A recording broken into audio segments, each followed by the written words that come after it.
ভাইফোঁটা 2025।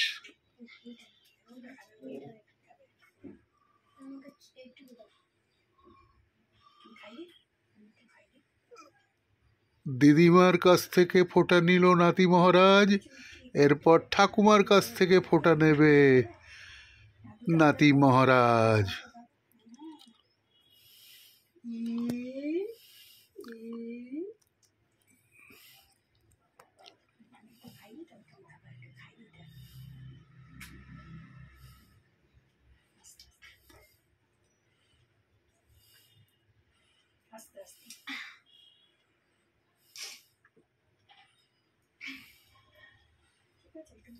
এবার আমি একটু প্রণাম করবো, ঠাকুরকে প্রণাম করো, গোপালকে প্রণাম করো, আগে একটু বছর আমিটা খেয়ে দিই, চোখ চোখ শোনে